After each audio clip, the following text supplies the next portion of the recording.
My husband changed me. Once I was someone who shied away from social interactions. With him, I thought I could finally be happy. But after we got married, everything changed. The yelling began and the shoving, and eventually he kicked me while I was sick in bed. This is not the man I married.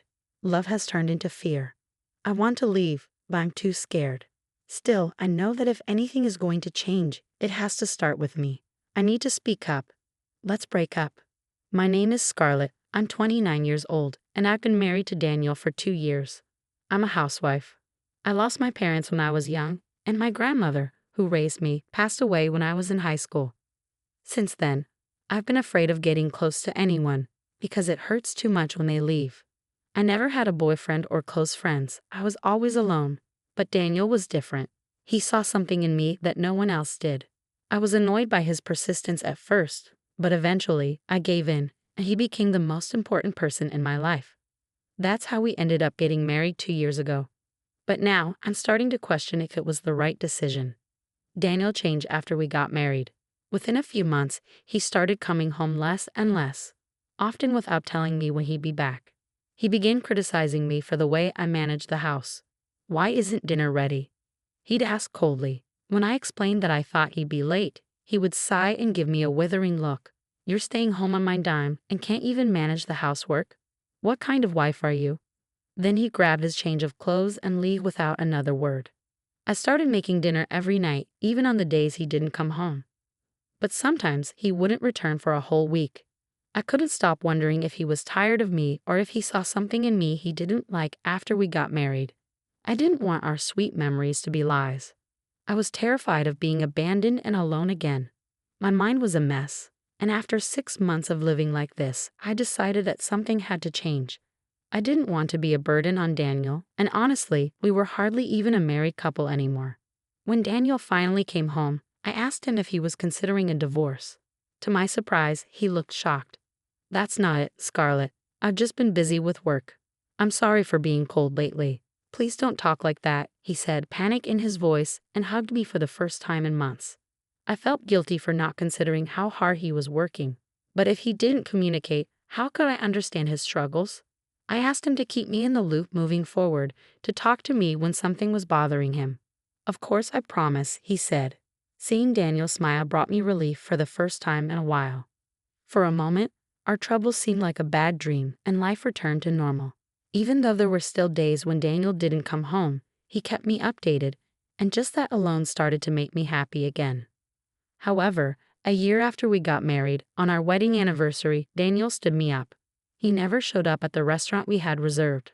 I was heartbroken, especially since it was our anniversary. I never thought he'd cancel. Of course, it was because of work. I tried to be understanding, but it still hurt.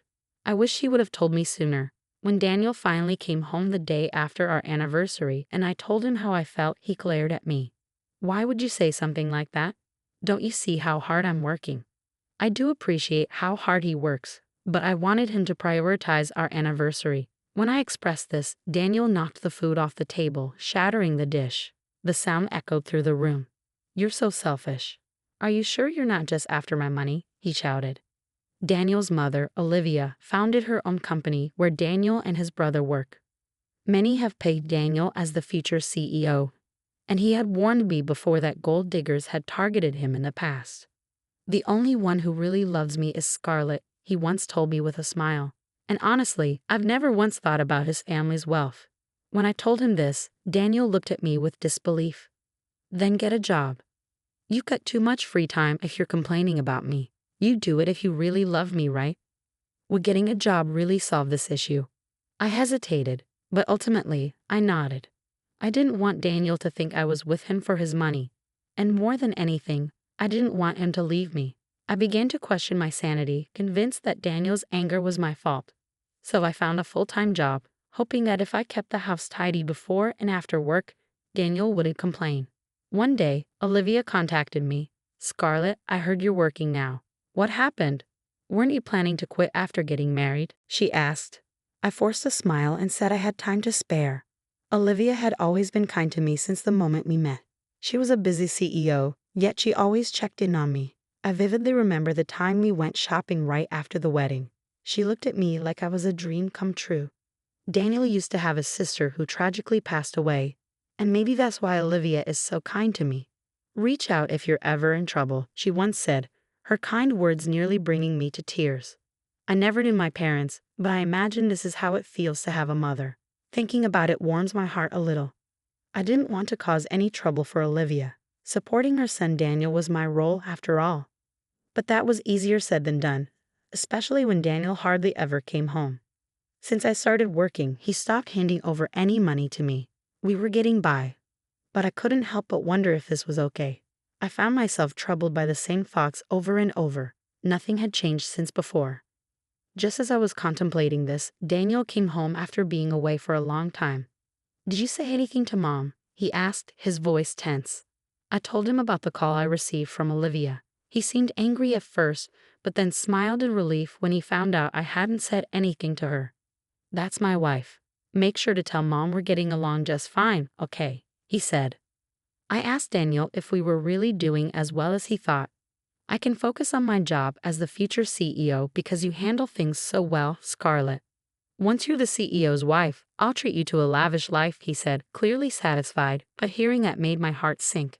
I never wanted to be a CEO's wife. I just wanted to build a happy home with Daniel. That was enough for me. As I said this, I felt a sharp pain on my cheek. Daniel had slapped me. "How dare you say that when I'm working so hard?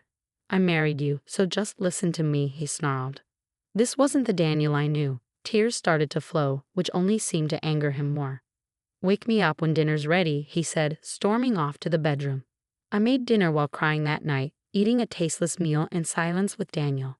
Things went downhill from there. Daniel started coming home more often. Perhaps Olivia had said something, but he was cold as ice to me.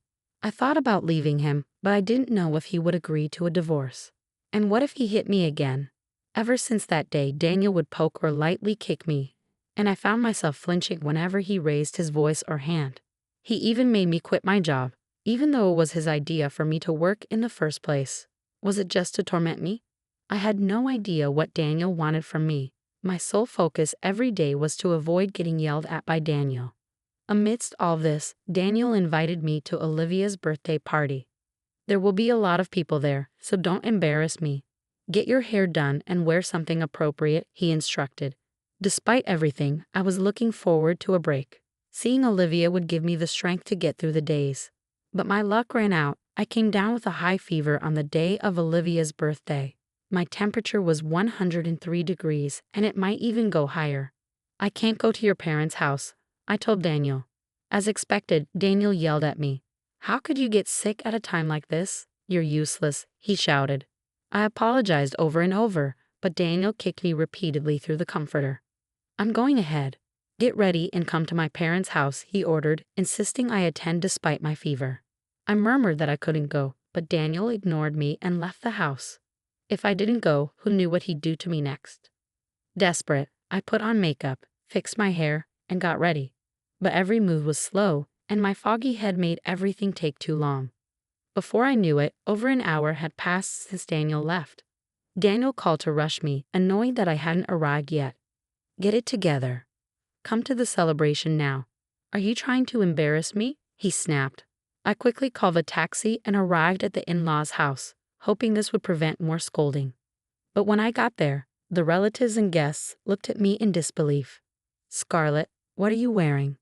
Even Olivia, who noticed me, looked puzzled. I caught my reflection in a full-length mirror in the house. My makeup and hair were a mess. The word disheveled didn't even begin to describe how I looked. I apologized to Olivia, who gave me a cold stare, and she sighed in disbelief. "Scarlett, you should break up with Daniel," she said. To my surprise, Daniel chimed in cheerfully. "Come on, Mom, give her a break. She just overslept. She didn't even remember it was your birthday." I bowed my head at his unhelpful comment, and then a loud slap resonated through the room. I looked up to see that Olivia had slapped Daniel. "Why?" Daniel asked, his face a mix of disbelief and anger. "Daniel, did you force Scarlett to come even though she's clearly unwell? Is that how a person should act?" Olivia demanded, her voice firm and disappointed. Daniel tried to argue back. Daniel was slapped on the other cheek before he could speak. Olivia, her face set with determination, said, "I have evidence that you're having an affair. Shall we talk about it? She took Daniel into the study, and I was led to the guest room by my brother-in-law, Andrew, to rest. Exhaustion and medication soon sent me into a deep sleep. When I woke up, it was nighttime. Daniel sat in submission, and Olivia looked exasperated. Olivia quickly filled me in on what had happened. Daniel had been dating someone even before our marriage and had plans to marry her. However, Daniel's ex had a kleptomania issue and had stolen from Olivia during a visit to their home. Naturally, Olivia banned her from the house and made it clear they wouldn't support Daniel if he married her. That's why Daniel chose me as a cover-up. He thought I resembled his late sister, hoping Olivia would like me and, in turn, approve of him. Olivia didn't elaborate further, but I suspected that Daniel also saw my docile nature as an opportunity to manipulate me. Daniel planned to break up with you after he became CEO. I've only met Scarlett a few times a year, but she seemed less lively each time. That's why I investigated, Olivia said, her voice tinged with sorrow. I'm really sorry about Daniel. Suddenly, everything made sense. Daniel had never loved me from the start. Surprisingly, I felt more relieved than sad because I had already been contemplating leaving. Love had turned into fear after all the shouting and abuse.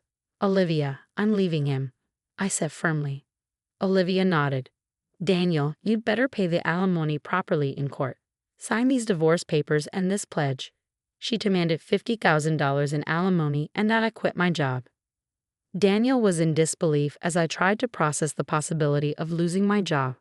Turning to me for help, he pleaded through tears, I really loved you, Scarlett. I was just meeting my ex because she's relentless. I didn't know what she'd do if I didn't. Trust me. But his tears weren't for me. I still had the bruise from that morning. I could easily get a medical report and file charges, I warned him. Sign the papers if you don't want to be sued. Olivia, unaware of the physical abuse, burst into tears and began hitting Daniel.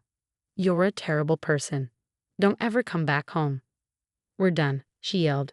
Andrew stepped in, and Daniel, sobbing, signed the papers. If he regretted it so much, he shouldn't have done it in the first place, I thought.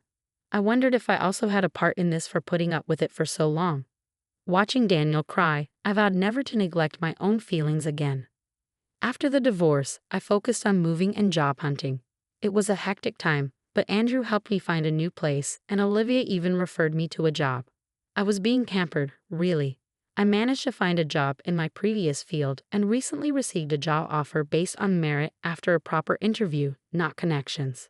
Ever since, Olivia has been a bit overprotective, which worries me a little. But starting a new job while adjusting to a new lifestyle is bound to be challenging. Still, I feel more satisfied and secure than anxious. About a year after the divorce, I ran into Daniel loitering near my workplace. He looked awful, his clothes were dirty, and he lacked the energy he once had. Long story short, he had been dumped by his girlfriend and wanted to get back together with me. I couldn't help but laugh. I then showed him my right hand, where a new ring sparkled. I've been dating your brother recently. I'm not sure about marriage yet, but I do know he's a much better person than you. Plus, he's next in line to be CEO. Daniel had always arrogantly assumed he would take over the family business, but Olivia never considered him a suitable successor.